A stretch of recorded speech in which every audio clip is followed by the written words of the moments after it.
So there we go. The decision to scrap replays once the first round starts. There's your first casualty, if you like, the romance and the finance of impacts on Tamworth.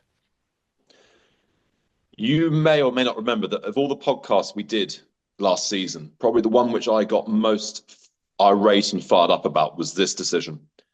And I addressed it first of all from the position of a fan and being back as that young boy following Oxford United, a financially struggling team in what was then the Championship, but nonetheless a financially struggling team in the 1990s, and having a day for the ages at Ellen Road after having held them at the Manor Ground, taking them back to Ellen Road and scoring a last-minute winner to go through 3-2, and Leeds United were the champions at that point. And that's one of the 3 or 4 most memorable moments of my life. I remember everything about it. I was that perfect age. I was 16 and 17, something like that, you know, perfect age, impressionable, keen, independent enough to be able to go on my own, etc., etc., etc. And that cemented me. That was one of the moments that cemented me in my football fandom, real football fandom, really caring about it, really wanting to pass it on down to my children and so on and so forth. These are really, really valuable moments. You know, there would have been, if Tamworth had gone to the to White Hart Lane, they would have taken probably 3 or 4,000 people, and in amongst that crowd would have been 700 or 800 youngsters taken up to the capital for their big night out. You know, taken out of school at 3:15, crammed onto a train down to the capital to watch their local team play at Tottenham in one of the greatest stadiums in the world against some of the top players in the world. And that would have then cemented some of them as football fans the rest of their lives. It was a terrible, terrible decision. And just, if anything was required to explain why we need a football regulator, it was that decision. It was that craven, pathetic decision by the Football Association to cave in to the Premier League, you know, just because they needed a few bits and bobs of cash to pay a few of their horrible bills. Oh, okay, well, what can we give you? Well, you could scrap FA Cup replays so we don't have to worry about playing twice against these tin pot teams, etc., etc. It just showed how pathetic and morally corrupt the Football Association has become, bankrupt. And we were told at the time, oh, but these replays never really happen. It's all in your imagination. And they come up with sort of bizarre statistics. Meaningful replays only happen once every 13 years when the full moon's out and when various different things happen and all this type of stuff. It's all in the past, that stuff. These replays, they don't really happen. Of course, they bloody do every single season. And this, as you say, Tamworth, it was always going to happen, wasn't it? There was always going to be a non-league club denied a life-changing replay in the first season this happened. And so it has happened now. I hope that the people involved are hanging their heads in shame, but they're shameless, so they won't. There will be no shame. They are utterly, utterly shameless. And next time they stand up and say, well, we don't really need a football regulator, I hope this gets shouted down. Get out of here. You guys are ruining our national sport, and you need somebody to come in and stop you ruining it any longer.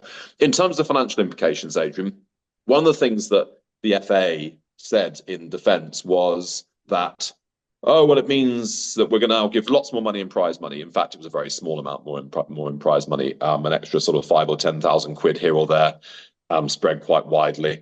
You know, nice to have, but not going to be life-changing for anybody. But fundamentally, Tamworth, for reaching the third round but losing in the third round, would have received £100,000. A club of their kind would have annual revenues of maybe about £1 million a year, something like that.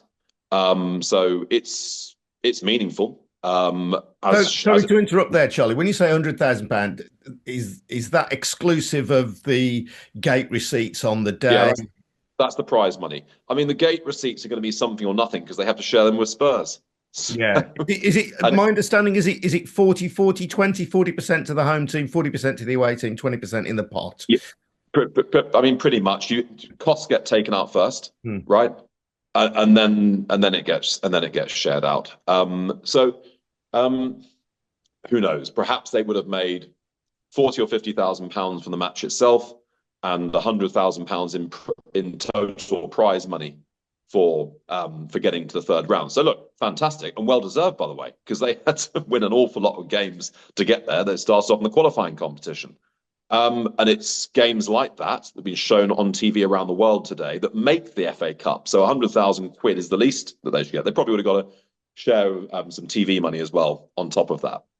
But let's put that into perspective. Let's put that into perspective with what, as Jim Bowen used to say in Bullseye, what you could have won, right? So what they would have got if they had got their replay at White Hart Lane is something in the region of £800,000.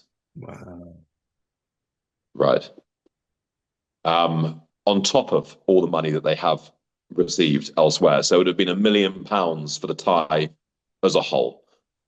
And that is the moment which is life-changing for these types of clubs. That's the moment which enables them finally to redo their old grandstand. That's the moment which finally enables them to put a 3G pitch in so that they can actually get revenue coming in during the week and all this type of stuff. That's the moment when they can afford to have a proper under-18 team, all of these types of things.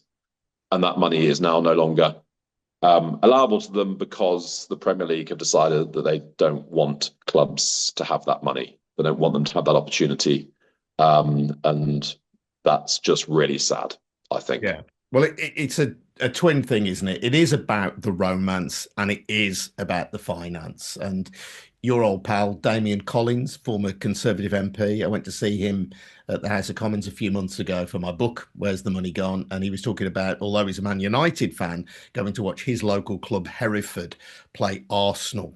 And one of his most vivid early football memories was a game at Edgar Street where Hereford United, who were got a great cup tradition and really a club built on a cup tradition, where they held Arsenal to a draw at Edgar Street. And it's those things that stick with people that make football, and as you say, have made the FA Cup what it is. It is why people all around the world are interested in the FA Cup. It's unimaginable in other football competitions around the world. And that is the joy of it. And a little bit of that joy, a little bit of the joy of life has been squeezed out by this decision, not to mention the finance, which of course is very important.